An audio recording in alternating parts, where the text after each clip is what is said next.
Baik, hari ini kita akan belajar mengenai uji T ya. Uji T kali ini berbeda dengan uji T yang kemarin. Kalau uji T yang kemarin yaitu one sample t-test itu hanya satu variabel atau hanya satu kelompok yang akan kita uji. Nah, sekarang kalau uji T ya, uji T yang independent sample t-test dan paired sample t-test ini nanti akan ada dua kelompok data yang akan kita uji perbedaan rata-ratanya. Nah, sekarang selanjutnya kita akan mengenal lebih lanjut dulu mengenai uji perbedaan rata-rata itu yang seperti apa. Nah, di sini uji perbedaan rata-rata digunakan untuk menguji perbedaan rata-rata dari dua kelompok atau lebih. Ya, bisa dua kelompok, bisa lebih dari dua kelompok. Kemudian yang kedua, di sini uji perbedaan rata-rata untuk dua kelompok. Nah, ini dibagi menjadi dua macam, yaitu independent sample t-test dan paired sample t-test. Kemudian, bagaimana kalau ada lebih dari dua kelompok yang akan diuji perbedaan rata-rata? Nah, jika kelompoknya lebih dari dua, maka uji perbedaan rata-ratanya kita bisa menggunakan one way ANAVA. Nah, untuk hari ini kita akan bahas yaitu uji perbedaan rata-rata untuk dua kelompok, yaitu yang akan kita bahas tentang independent sample t-test dan paired sample t-test. Kemudian di sini ada uji prasyarat yang harus dilakukan sebelum kita melakukan uji perbedaan rata-rata. Uji prasyarat itu apa saja? Nah, yang pertama adalah uji normalitas. Kemudian yang kedua adalah uji homogenitas. Jika data berdistribusi normal, maka kita bisa lanjutkan dengan uji prasyarat dan uji perbedaan rata-rata. Nah, di sini uji homogenitas dilakukan karena nanti untuk menentukan nilai signifikansi pada uji perbedaan rata-rata nanti ada pilihan, yaitu pilihan jika data homogen dan pilihan data tidak homogen. Nah, uji homogenitas ini gunanya adalah nanti untuk memilih nilai signifikansi yang akan kita gunakan. Nah, sekarang kita lihat perbedaan atau kapan kita bisa menggunakan independent sample t-test, kapan kita bisa menggunakan paired sample t-test. Nah, di sini bedanya adalah kalau independent sample t-test di sini terdiri dari dua kelompok data, di mana dua kelompok data itu berasal dari kelompok individu yang berbeda.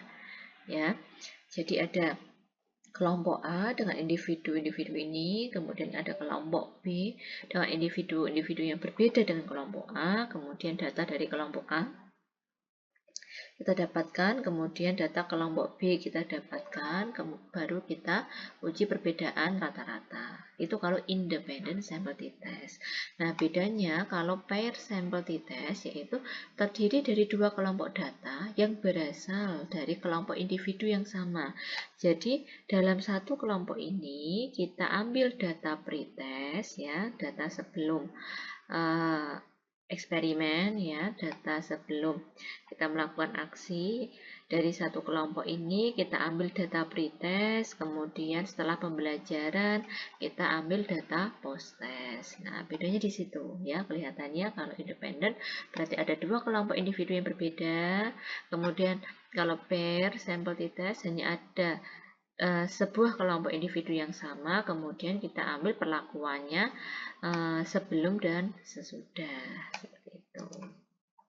Nah, sekarang bagaimana bunyi hipotesis dari uji perbedaan rata-rata dua kelompok? Nah, di sini kita bisa menggunakan uji dua pihak, uji pihak kanan, dan uji pihak kiri. Jika kita menggunakan uji dua pihak, maka H0-nya contohnya adalah rata-rata nilai statistika kelas A sama dengan kelas B. Kemudian HA-nya adalah kebalikan dari H0, berarti rata-rata nilai statistika kelas A tidak sama dengan kelas B. Kemudian contoh uji pihak kiri yaitu H0, rata-rata nilai statistika kelas A sama dengan kelas B, HA-nya adalah rata-rata nilai statistika kelas A kurang dari kelas B. Kemudian contoh uji pihak kanan, H0-nya adalah rata-rata nilai statistika kelas A sama dengan kelas B, HA-nya adalah rata-rata nilai statistika kelas A lebih dari kelas B. Nah, penggunaan uji dua pihak atau uji pihak kiri atau uji pihak kanan, maka kita bisa menyesuaikan sesuai rumusan masalah yang ada. Nah, sekarang kita lanjut ke contoh uji independent sample t-test. Dalam uji independent sample t-test, misalkan ada judul penelitian seperti ini. Perbandingan kemampuan pemecahan masalah dalam pembelajaran menggunakan model PBL dan Jigsaw. Ini contoh judul penelitiannya. Kemudian rumusan masalahnya adalah, apakah rata-rata kemampuan pemecahan masalah pada pembelajaran menggunakan model PBL sama dengan Jigsaw? Nah, kemudian di sini adalah datanya. Ini data siswa yang diajar menggunakan PBL sebanyak 23. Kemudian ini adalah data yang siswa yang diajar menggunakan Jigsaw, ada 22 siswa. Nah, sekarang data ini kita masukkan ke SPSS. Nah, sekarang kita buka SPSS-nya. Nah, sekarang pada bagian SPSS ini kita klik, yang pertama variabelnya adalah nilai. Kemudian yang kedua ini adalah kelas, kelompok ya. Nah, kemudian bagian value ini kita tulis satu yaitu PBL. Kita klik add, kemudian 2 ini adalah Jigsaw. Kita klik add, kemudian kita klik OK. Nah, kemudian pada bagian data view ini nanti kita masukkan nilainya tadi ya. Nilai bagian PBL kita masukkan, nanti kita kelompoknya ditulis 1, kemudian bagian Jigsaw nanti kelompoknya kita isi dengan 2. Nah, ini untuk data. Nah, ini setelah dimasukkan ya, nilai ini kelas 1 ini maksudnya adalah PBL ya, kemudian mulai dari nomor 24 ini berarti menggunakan Jigsaw, dan ini kelasnya berubah menjadi 2. Nah, sekarang sebelum kita ke uji independent sample t-test, kita ke uji normalitas dan uji homogenitas terlebih dahulu, sehingga sebagai uji prasyarat ya. Kemudian kita klik analyze, kemudian deskriptif statistik, kemudian explore, kemudian nilai kita masukkan ke dependent list, kelas ke factor list, kemudian plot. Pada bagian plot ini kasih none, ini normality kita klik, kemudian forward estimation ini kita klik. Nah, kemudian kita klik continue, kemudian kita klik OK. Nah, sekarang kita lihat bagian outputnya. Nah, di sini kita lihat outputnya.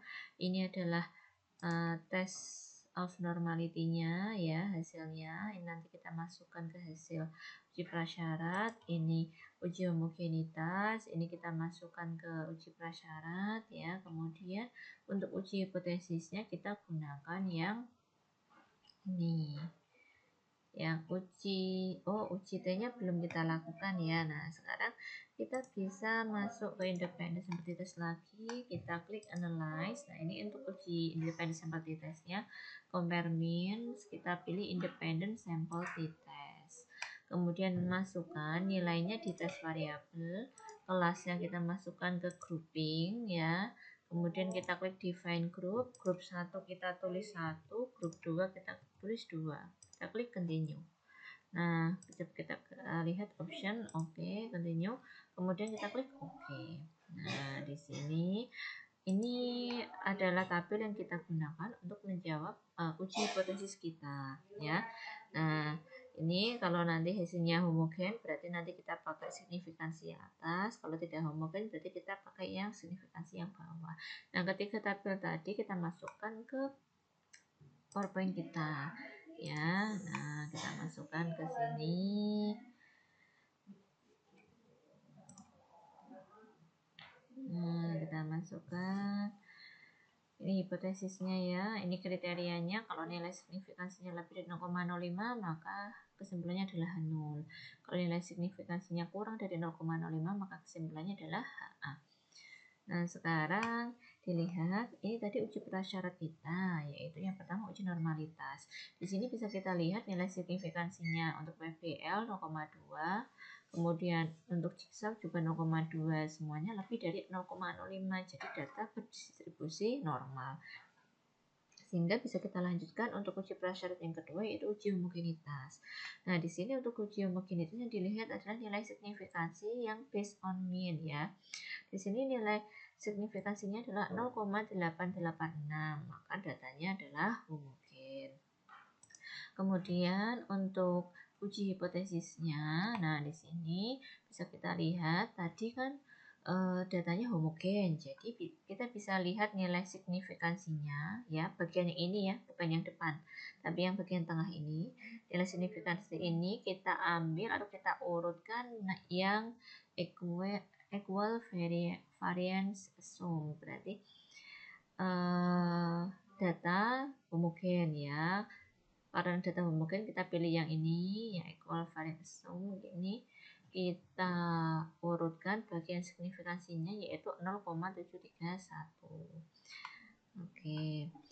Misalkan nanti datanya kok tidak homogen, berarti kita ambil yang bawah ini ya, nilai signifikansinya. Karena kita datanya homogen, berarti kita ambil yang atas, yaitu 0,731. Di sini lebih dari 0,05 ya kan, maka kesimpulannya adalah H0. H0 bunyinya apa? Yaitu rata-rata kemampuan pemecahan masalah pada pembelajaran menggunakan model PBL sama dengan jigsaw. Nah, itu untuk uji independent sample t-test. Nah, sekarang selanjutnya yaitu uji pair sample t-test. Nah, misalkan ada judul penelitian seperti ini, penerapan model PBL dalam meningkatkan kemampuan pemecahan masalah. Nah, misalkan rumusan masalahnya adalah apakah rata-rata pretest kemampuan pemecahan masalah pada pembelajaran menggunakan model PBL sama dengan post-test. Nah, ini kan menunjukkan bahwa kelompok individunya sama, tetapi datanya digunakan adalah data pretest dan data post-test. Jadi kita bisa menggunakan uji pair sample t-test. Nah, di sini ini adalah nilainya ya. Dalam skala 1 sampai 10, ini nilai pretest sebanyak 24 anak ya. Kemudian 24 anak itu juga kita cari post-testnya, yaitu ini. Hipotesisnya adalah rata-rata pretest kemampuan pemecahan masalah pada pembelajaran menggunakan model PBL sama dengan post-test, itu H0-nya. H-nya adalah rata-rata pretest kemampuan pemecahan masalah pada pembelajaran menggunakan model PBL tidak sama dengan post-test. Di sini kriterianya nanti adalah nilai signifikansi lebih dari 0,05, maka kesimpulannya adalah H0. Kemudian jika nilai signifikansinya kurang dari 0,05, maka kesimpulannya adalah HA. Nah, sekarang kita masuk ke bagian SPSS-nya. Nah, untuk SPSS-nya kita lihat ini saya setelah saya kosongkan ini yaitu nilai, dan ini adalah kelompok ya. Di sini value-nya yaitu yang satu adalah pretest, kemudian yang dua adalah post-test. Kita klik add, kemudian kita klik OK. Nah, nanti di bagian data view ini kita isi ya. Nanti bagian pretest kita beri kelompok tulisannya 1, bagian post-test nanti kelompok tulisannya 2. Nah, sekarang setelah diisi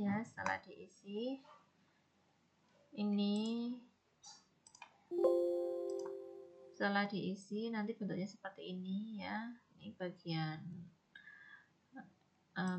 kelasnya kita isi dengan 1 dan 2 ya. Kalau 1 ini adalah pretest, yang 2 adalah post-test. Oke. Kemudian setelah ini kita uji prasyarat dulu, yaitu uji prasyarat normalitas dan homogenitas, yaitu klik analyze, deskriptif, explore. Nah, ini nilai masukkan ke dependent ya, kelas faktor list, kemudian kita klik plot. None, betul, ini normality sudah diklik, ini forward estimation juga diklik, continue, kita klik OK. Nah, di sini ini tabel untuk nanti normalitas ya. Ini tabel untuk uji homogenitas. Kemudian selanjutnya kita klik analyze, kemudian kita klik compare mean. Kita pilih yang per sample t-test. Nah, ini awalnya bentuknya seperti ini ya. Nah, awalnya bentuknya seperti ini, kemudian nilai kita klik, kita panah ya, klik panah, kelas, kita klik panah, kemudian bagian option, oke, sudah sesuai, continue, kemudian kita klik oke. Nah, pada bagian ini tabel yang kita gunakan adalah yang per sample t-test ini.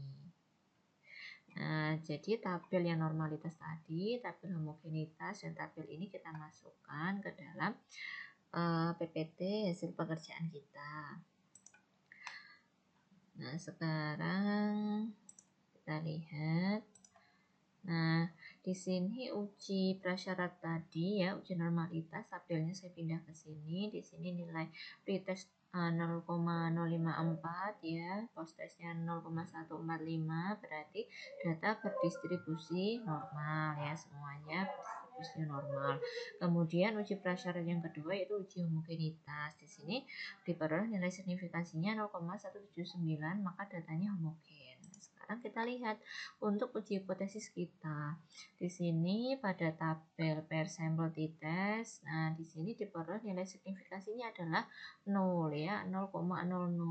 Nah, di sini nilai signifikasinya 0, berarti dia kurang dari 0,05. Karena kurang dari 0,05, berarti kesimpulannya adalah HA. Bunyi HA itu apa? Yaitu rata-rata pretest kemampuan pemecahan masalah pada pembelajaran menggunakan model PPL tidak sama dengan post test. Nah, ini adalah hasil kesimpulan kita. Nah, baik, terima kasih atas perhatiannya. Wassalamualaikum warahmatullahi wabarakatuh.